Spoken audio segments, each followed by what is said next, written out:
Les petites mains des Restos du Cœur s'activent. À une semaine du lancement de la campagne d'hiver, les bénévoles vérifient les stocks. Alors, quelquefois, c'est un casse-tête pour trouver la date. Dans cette allée, ce sont les produits bébés qu'il faut trier. On fait aussi bien du tri de vêtements, du tri de petits pots pour les bébés, de la manutention, beaucoup, hein. Beaucoup de manutention.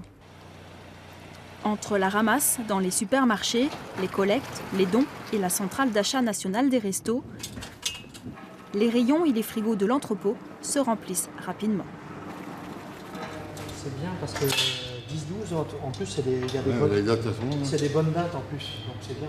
On peut mettre ces produits pour les centres, ça va jusqu'au 10 décembre prochain, donc au niveau sanitaire, c'est parfait, quoi. 2000 tonnes de denrées transitent chaque année par cette plateforme. Michel Geoffry est le responsable de cette petite PME, comme il aime le dire. Là, on est en période d'hiver, donc vous avez ici, par exemple, les saucisses lentilles, ou des cassoulets, ou des choses toutes simples à préparer pour les gens. Ici, les marchandises ne font que passer. Direction l'un des 33 centres de distribution de la Loire-Atlantique. 2 200 000 repas ont été distribués l'an passé dans ce département. Ce matin-là, direction Couëron, tout près de Nantes, les bénévoles attendent cette livraison.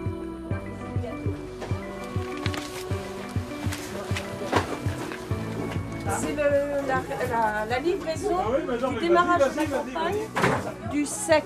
C'est palmier ça. Mais c'est vraiment c'est minime hein, qu'on a. Certains bénévoles préparent les commandes, d'autres reçoivent déjà les bénéficiaires. Ce jour-là, à Pornic, c'est le début des inscriptions. C'est déjà la 3e année et Sandrine est de retour. Cette fois, elle est venue avec ses 2 filles. Ancienne commerçante sans emploi, séparée, elle assume seule ses 4 enfants. Il n'y a pas de régime particulier? Non. D'accord. Nombre de repas 30. J'ai fait le pas. Ça n'a pas été simple, hein. On ressort avec les larmes, on se dit mais je suis tombée bien bas. Et puis en fait, non, parce que les gens ne nous jugent pas et ils sont vraiment à l'écoute et on voit qu'on n'est pas les seuls surtout. L'alimentaire, ça coûte de plus en plus cher. Donc quand on n'a pas de revenus, qu'on n'a que le RSA, on fait comment? On paye son loyer, il faut un toit sur la tête, l'électricité, l'eau. Et après, ce qui reste pour manger, il n'y a plus. Donc on fait comment? Voilà, on fait comment? Et il y a des gens formidables qui sont là pour pallier à ce mauvais moment et ce passage difficile. Ouais.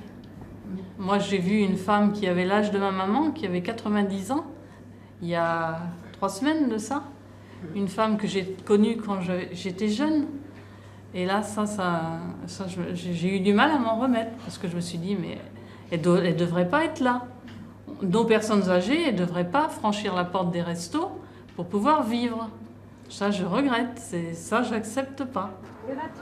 Ici, pas de profil type, mais un constat, le nombre de bénéficiaires a encore augmenté cette année. À Pornic, 600 personnes sont inscrites au Resto du Cœur. 40% d'entre elles sont seules. Guillaume, à la trentaine, il est travailleur pauvre avec 4 enfants à charge.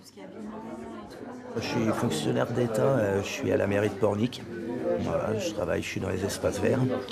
Et avec une petite paye, 1200 € par mois. Voilà, donc on va pas bien loin. Une fois que les factures sont payées, voilà, donc puis avec 4 enfants, c'est pas simple. C'est gentil, merci. Je vous en prie, vous avez du sucre. Vous voulez du sucre avec? Retraitée, divorcée, Jacqueline n'avait jamais imaginé avoir un jour besoin des restos. Et pourtant, toutes les semaines, elle vient chercher son colis. Moi, je me vois la première fois avec mes lunettes de soleil et je cachais mon sac dans un autre sac pour pas qu'on voit que je venais là, quoi. Mais bon, moi, je suis une femme d'artisan qui a travaillé pour mon mari et qui n'a jamais été déclarée. Donc aujourd'hui, j'ai 740 € pour vivre et je paye un loyer et les charges. Voilà. 2000 bénévoles et 25 salariés en insertion font fonctionner la machine bien rodée des Restos du Cœur en Loire-Atlantique. À quelques heures du lancement de la campagne, c'est une vraie fourmilière à la plateforme logistique. Qu'est-ce qu'il y aura dans votre commande alors? Il y aura des camemberts et après les carottes et les pommes, on ira les chercher à côté. Pendant 5 mois, 48 chauffeurs se relaient pour assurer les collectes et les livraisons. Madeleine est venue renforcer l'équipe il y a quelques semaines. Tous ces vendredis, elle les consacre au resto. On va descendre tout alors du coup. Tu décharges? Ça nous met un petit peu dans le bain, nous faire voir un petit peu ce que c'est que les Restos du Cœur. Quand on n'est pas dedans, on ne sait pas la détresse qu'il peut y avoir. Et il faut y être pour le croire, il y a des fois. L'an dernier, les Restos du Cœur ont apporté un soutien alimentaire à près de 45 000 personnes en Pays de la Loire.